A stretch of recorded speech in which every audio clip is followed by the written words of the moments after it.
my mother stole $6,500 from my college fund and spent it on my stepdad and his kids. Now he left her broke and abandoned. And she comes back begging for forgiveness after 6 years. But I already built a life without her. I'm 24 years old. I work in marketing at a small but decent company here in the Midwest.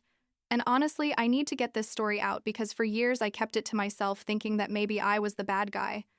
You know. But after everything that happened a few months ago, I realized that no, what they did to me was wrong. Very wrong. The thing is that my mom basically destroyed our relationship when I was like 18 over money. Or rather, over her new husband and his kids. And the worst part is that she didn't even realize what she was doing until it was too late. I guess I should start at the beginning. When I was like 16, and my mom, Linda, met Rick. Up until that point, it was just her and me. My dad had died when I was like 7. I don't remember much about him, to be honest. But I do remember that my mom and I had a good relationship. I mean, normal. She worked a lot but was always there for me. We'd go to the movies on Fridays, that kind of thing. She had been saving for my college since it was little, she told me all the time. Like, look, Emma, this money is for your future, so you can go to college and not have to worry. It was an account my grandmother had started and that my mom kept adding to, and by the time I was 16, there was like $6,500 in there. It wasn't a fortune, but it was something. You know what I mean? Then Rick came along. She met him somewhere, I think at a work event or something, and suddenly it was like nobody else existed in the world. Rick had 2 kids, Julia, who was my age, like 16 too, and Max, who was like 14. And basically, after 3 months of knowing him, they had already moved into our house. Our 2-bedroom house, by the way. So, imagine the mess. My mom was so in love, so blind, that she couldn't see anything else. I remember the first time I met Rick and his kids. He was all smiles and shoulder pats. Like, hi, Emma. Nice to meet you. We're going to be a great family. And I thought, well, maybe this won't be so bad. My mom looks happy. How wrong I was. Things started changing really fast. Within a year, they got married. It was a small wedding in the backyard. Nothing fancy. And suddenly, Rick was my stepfather, and Julia and Max were my step-siblings. The thing is, Rick didn't work. I mean, supposedly he was looking for a job but never found anything that was good enough for him. He always had an excuse. That the salary was too low, that the schedule didn't work for him, that the boss seemed like an idiot. My mom was the one paying for everything, literally everything. The mortgage, food, utilities, everything. And Rick just stayed home watching TV or going out with his friends. What hurt me the most was when I started noticing the favoritism, and it wasn't subtle at all. When Julia turned 16, like 2 months after I turned 17, my mom threw her an incredible party. With a DJ, expensive decorations, a huge 3-tier cake. She invited like 50 people, rented a hall and everything. For my 17th birthday, which had been literal weeks before, she gave me a set of towels. Towels. And when I asked her about the difference, she told me that Julia had had a difficult year with the move and her parents' divorce and needed something special. I mean, seriously? I had also had to adapt to living with 3 new people in my house, but apparently that didn't count. Then came the thing with my room. Julia complained that she didn't have space to study, that sharing a room with Max was impossible because he was too loud. And guess what? My mom decided that my bedroom, the room I'd lived in my whole life, would become Julia's study space. They moved me to the tiny guest room that was basically a closet with a window, literally only my bed and a small nightstand fit. I didn't even have space for my desk. When I tried to protest, Rick told me to stop being selfish, that I was already grown up, and that Julia needed a quiet place to do her homework. I was 17, still in high school, but apparently I didn't need personal space anymore. Things kept going like that for a while. I basically became invisible in my own house. Julia always got new clothes. Rick took her to the movies every weekend. Max had the newest video game console. And I had to ask my mom's permission if I wanted to buy something with the money I earned from my part-time job at a coffee shop. One day, my mom told me I had to start contributing to household expenses, that I was already 17 and it was time to be responsible, while Julia and Max didn't work or contribute anything. I didn't understand anything. Like, what was happening? Where was the mom who promised me a better future? Then came the day that changed everything. I was 18, had just graduated high school, and was ready to start looking at colleges. I went to the bank with my mom to check the savings account for my college, the account that supposedly had my $6,500 waiting for me. And when the teller printed out the statement, the balance said zero. Literally, $0.00. I just stood there, staring at the paper, feeling like I'd been punched in the stomach, and all I could say was, "What?" My mom wasn't even looking me in the eyes. She was looking somewhere else, and I asked her, "Mom, what happened to the money? Where's my college money?" We left the bank, and in the parking lot we had the worst conversation of my life. I demanded she explain what had happened to my savings, and she finally admitted that she'd been withdrawing the money over the last 2 years, little by little, to pay for things for the house, Julia and Max's school uniforms, their extracurricular activities, a trip Rick wanted to take with the kids. She told me, "Emma, we need everyone to pitch in. We're all family now, and sometimes you have to make sacrifices." I was shaking, literally shaking with rage, and I yelled at her that that money was mine, that my grandmother had started it for me, that she had promised me my whole life that that money would be there for my education. And she just told me, "Well, now it's not there anymore.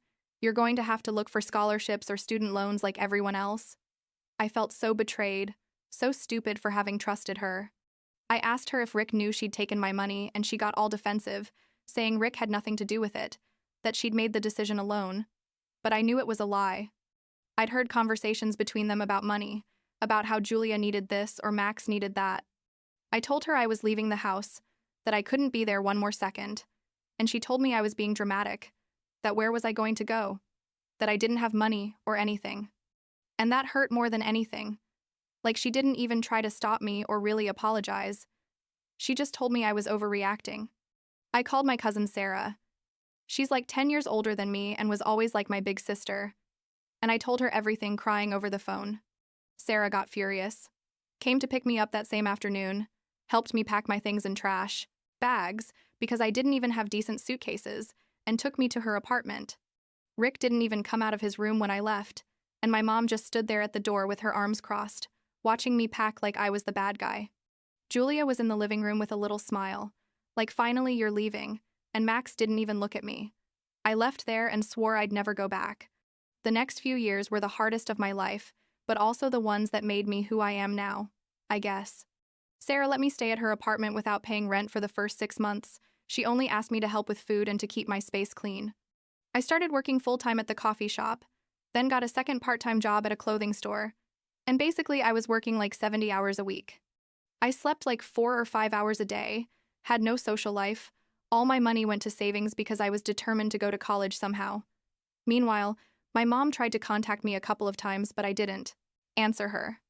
She sent me messages saying I was hurting her, that why couldn't I forgive her, that she'd done the best she could. My Uncle Dave, my mom's brother, tried to mediate once. He called me and told me he understood my anger, but that my mom missed me and that families have to forgive each other. I told him I had nothing to forgive because I hadn't done anything wrong, that she was the one who had stolen $6,500 from me, and that until she paid me back every cent, I had nothing to talk to her about. Obviously, she never paid me back the money. I managed to get into a community college after a year and a half, started taking classes part-time while I kept working, and honestly, it was brutal, but I also felt proud of myself, like I'm making it alone, without anyone's help. Sarah helped me so much, emotionally, more than anything. She always reminded me that what my mom had done was wrong, and that I wasn't selfish for being angry. I think without Sarah, I would have given up. At 20, I managed to transfer to a real university, got some small scholarships, and took out a student loan that I'm still paying off. But it was worth it. I moved into a shared apartment with 2 roommates. It was a horrible place with paper-thin walls and heating that never worked right. But it was mine. Nobody could take it from me. I kept working and studying. My grades weren't perfect because I was exhausted all the time, but I graduated. And when I graduated, I cried because I knew I'd made it despite everything. I got my marketing job like 6 months after graduating. It doesn't pay amazing, but it's enough to live on. And I was finally able to move into my own studio. It's small, obviously, but it's completely mine. I decorated it how I wanted, bought my own furniture little by little. And every time I come home, I feel this peace knowing that nobody can take this from me, that I built it with my own effort during all this time, from when I left the house at 18 until 24. I hadn't spoken to my mom or Rick or Julia or Max. Not a word in 6 years. And then, like 3 months ago, my mom sent me a message. At first, I thought about deleting it without reading, but something made me open it. It said something like, "Emma, I know many years have passed and I know you're angry with me, but I need to ask you a favor. It's about Julia. Can we talk?" I just sat there staring at the message thinking, seriously? After 6 years, the first thing she tells me is she needs a favor? I didn't answer immediately, waited like 2 days, and finally responded asking what it was about. She called me, which was super awkward because I hadn't heard her voice in years, and she explained that Julia, who's now 22, had moved into an apartment by herself in a city like 2 hours away because she got a job there, but turns out the apartment costs like $1,200 a month and Julia can't pay it with her salary. My mom asked me if I could help pay for Julia's apartment, like contribute $1,000 or $1,500 monthly. I was quiet for a moment because honestly I couldn't believe what I was hearing. I asked her if she was serious, if she was really asking me to pay for Julia's apartment after she had stolen my money to educate Julia and Max. She got all defensive, saying she hadn't stolen anything from me, that she'd used the money for family needs, and that now Julia needed help and I was her sister. I told her, "No, I'm not her sister. You guys made it very clear years ago that I wasn't part of that family. And besides, I can barely pay for my own apartment. I'm not going to pay for Julia's who doesn't even talk to me." My mom started crying, saying I was cruel. How could I be so selfish, that she'd raised me alone after my dad died and that I owed her something? I told her I didn't owe her anything, that I'd basically raised myself since I was 18, and that if Julia couldn't pay for a $1,200 apartment, maybe she should look for something cheaper or get roommates like the rest of the world does. I hung up the phone and blocked her on everything. Phone, social media, email, everything. I thought that was the end of it, but no. 2 days later, Rick called me. I don't know how he got my number because I had him blocked too. Maybe he used someone else's phone. Rick started with his condescending tone as always. Like, "Emma, I know you're angry with your mom, but you have to understand that Julia really needs this help. She's your sister, and families support each other." I told him Julia wasn't my sister, that I didn't owe anything to anyone, and that they could solve their own problems. He got angry and started yelling at me, saying I was selfish, that I'd always been a spoiled child, that my mom had sacrificed so much for me and this was how I repaid her. Something in me broke in that moment and I yelled back. I told him he was a freeloader who'd never worked a day in his life, that he'd manipulated my mom into taking my money and using it on his kids, and that if he cared so much about Julia, he should pay for her apartment, or Julia should learn to live within her means like I had to do. There was silence, and then Rick told me, "Your mom is going to pay for Julia's apartment, with or without your help." And then he hung up. I thought, well, that's their problem, and went on with my life. But apparently what happened next was that Rick told my mom that either she paid for Julia's apartment or he was leaving, literally gave her an ultimatum. My mom, who was still as in love and blind as always, started taking money out of her retirement savings to pay for Julia's apartment, like $1,200 every month. While Rick still didn't work but was living it up, going out with friends, buying himself things. I found this out later from my Uncle Dave, who called me like a month after all the drama. He told me my mom had taken out like $10,000 from her retirement in 2 months, that she was destroying her financial future to keep Julia in an apartment she didn't need. I felt bad for a second. Like maybe I should do something. But then I remembered everything she did to me and thought, no. She made her choices. I'm not responsible for fixing her life. I told Uncle Dave I couldn't help, that I was barely building my own life, and he said he understood but was worried about my mom. Turns out Rick left anyway. After my mom took out like $15,000 from her savings in total, paying not only for Julia's apartment but also other things for Max, who was apparently studying at an expensive university, Rick told her he didn't love her anymore and was leaving. He took half of what was left of the savings because technically they were in a joint account, took the car that was in both their names, and went to live with a woman he'd apparently met months earlier. My mom was devastated. Without savings, without a car, still paying the house mortgage alone. Julia and Max didn't help her either. Julia stayed in her expensive apartment expecting my mom to keep paying, and Max just disappeared, didn't even call her. My mom tried to contact them and they basically told her it wasn't their problem, that she was the adult and had to solve her own things. The same attitude Rick always had. I guess they learned well. Like 2 weeks ago, my mom sent me another message, this time from a number I didn't have blocked, probably someone else's phone. The message was long, basically saying she was so sorry, that she'd been a fool, that she should never have let Rick manipulate her, that she should have protected my money, that she understood if I hated her, but she wanted to try to fix things.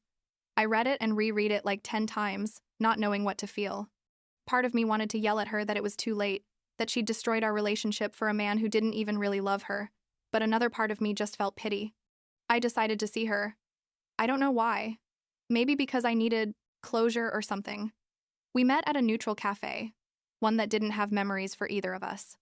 When I arrived, she was already there, and honestly, she looked terrible. She'd aged like 10 years in the 6 we hadn't seen each other. Her hair was full of gray that she hadn't dyed. She looked tired and sad. We sat down, and at first, neither of us knew what to say. Finally, she started talking. She told me she'd been selfish, that she'd prioritized making Rick happy over my well-being, that she should never have taken my money, that she understood if I could never forgive her. I asked her why she did it, why she chose Rick and his kids over me, and she said she was afraid of being alone, that after my dad died she felt so lost, and when she met Rick she thought it was her second chance to have a complete family. She said Rick was very good at manipulating her, making her feel guilty if she didn't do what he wanted, telling her that if she really loved him, then she'd treat Julia and Max like her own children. I told her that wasn't an excuse, that she was my mom before being Rick's wife, and that she should have been stronger. She cried, asked me for forgiveness like 1,000 times, and asked me if someday we could have a relationship again. I told her honestly that I didn't know, that I needed time to process everything, and that first, she needed to fix her own life, go to therapy, learn to be alone, and not depend on a man to feel complete. I told her that maybe someday we could try to rebuild something, but that it would never be like before, that she'd broken my trust in a very deep way. We finished the coffee in awkward silence and said goodbye. I don't know if I'm going to see her again soon. Honestly, I don't know what I want. Part of me wants to leave her in the past and move forward with my life, but another part, a small part, misses my mom, or at least misses the mom I had before Rick showed up. It's complicated, very complicated, and I don't have the answers. Yet. What I do know is that I'm not going to let this define me.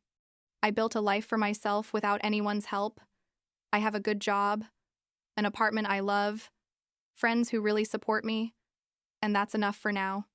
My cousin Sarah keeps telling me she's proud of me, that I did everything right, and I guess she's right. Not everyone needs their biological family to be happy. Sometimes the family you choose is stronger than blood family. Last week, I was organizing my studio, and I found an old photo from when I was little, like 6 years old, with my mom and dad, all smiling at some park. I stared at it for a long time and thought about everything that's happened since then, about everything I lost, but also everything I gained. I put the photo in a drawer. I didn't throw it away because it's part of my story, but I didn't put it somewhere visible either. It's there, in some in-between place, like my relationship with my mom, I guess. Neither completely gone nor completely present. It just exists in some space between the past and an uncertain future.